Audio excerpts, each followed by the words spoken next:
आप देख रहे हैं सह संपादक अशोक श्रीवास्तव, भद्रावती टाइम्स की विशेष खबर। मध्य प्रदेश कांग्रेस कमेटी भोपाल में वरिष्ठ कांग्रेस नेत्री पूर्व सांसद सुश्री मीनाक्षी नटराजन जी की पत्रकार वार्ता। जय बापू जय भीम जय संविधान अभियान। बाबा साहेब ने सामाजिक, आर्थिक, राजनीतिक न्याय, विचार की अभिव्यक्ति और मौलिक अधिकारों के लिए संविधान का स्वरूप दिया। अभा कांग्रेस के राष्ट्रीय अध्यक्ष श्री खड़गे, लोकसभा के नेता प्रतिपक्ष श्री राहुल गांधी, सांसद श्रीमती प्रियंका गांधी सहित अभा प्रदेश कांग्रेस के वरिष्ठ नेतागण अभियान में होंगे शामिल। मऊ में आयोजित प्रदेशव्यापी जय बापू जय भीम जय संविधान। कोई अवहेलना है, किसी तरह का अपमान है, ये हमारे सामने है। और जब हम बाबा साहेब की बात करते हैं तो वो केवल एक समुदाय विशेष की बात नहीं है। सबसे ज्यादा अगर हमारे संविधान ने अधिकार दिया तो महिलाओं को अधिकार दिया, मजदूरों के, श्रमिकों के सारे अधिकार संविधान से आते हैं, आदिवासी समुदाय के अधिकार वहां से आते हैं, तमाम हर एक इंडिविजुअल के, हर एक व्यक्ति के अधिकार वहां से आते हैं। और आज अगर उस पर प्रहार हो रहा है तो उसके लिए खड़ा होना हम सबकी नैतिक जिम्मेदारी है।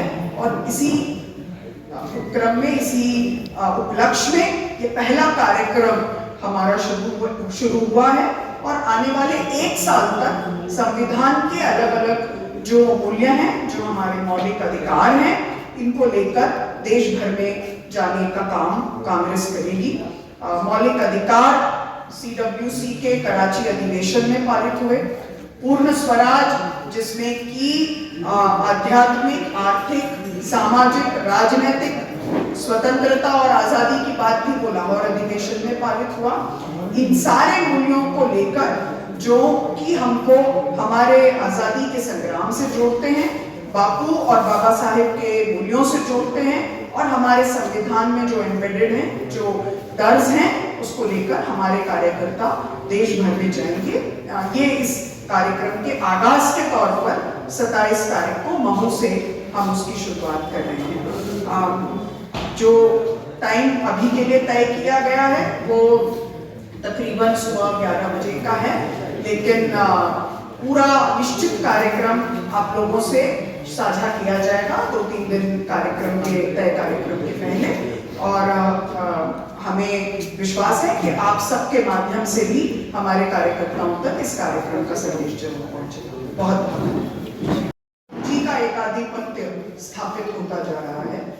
जिस तरह से राजनीतिक व्यवस्था का उपयोग लोगों के बीच में होता है कि वो अपनी सत्ता को बरकरार रखें, जिसमें तमाम लोकतंत्र को अक्षुण्ण रखने वाली संस्थाएं, उन पर लगातार हमला हुआ है, आघात पहुंचा है, उनका इस्तेमाल हुआ है, चाहे ईडी हो, CBI हो, CEC हो, इलेक्शन कमीशन हो, ये हमारे सामने है।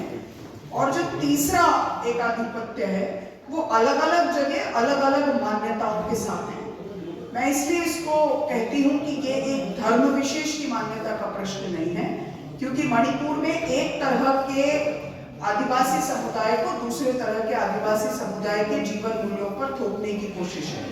मैं भी आंध्र प्रदेश और तेलंगाना से आ रही हूँ, जहां पर लंबाड़ा और गोंड का विवाद बनाने की कोशिश हो रही है, जो आज तक विवाद कभी था नहीं।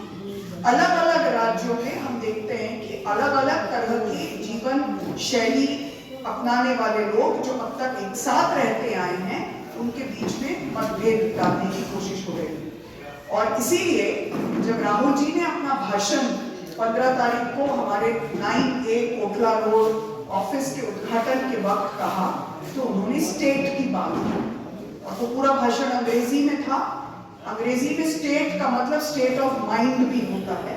और जिस तरह की मानसिक अवस्था आज है, जिसमें कि राष्ट्र राज्य में राज्य राष्ट्र को कुचलने की कोशिश करता है, जबकि इसके पहले राज्य ये व्यवस्था कायम करता था कि राष्ट्र की आजादी पनप सके। और राष्ट्र से मेरा मायना है, और हमारे जो संवैधानिक फोरफादर्स हैं उनका भी मायना था, राष्ट्र माने लोग और हमारी प्रकृति, हमारी व्यवस्था और उनका आपस का सहजीवन।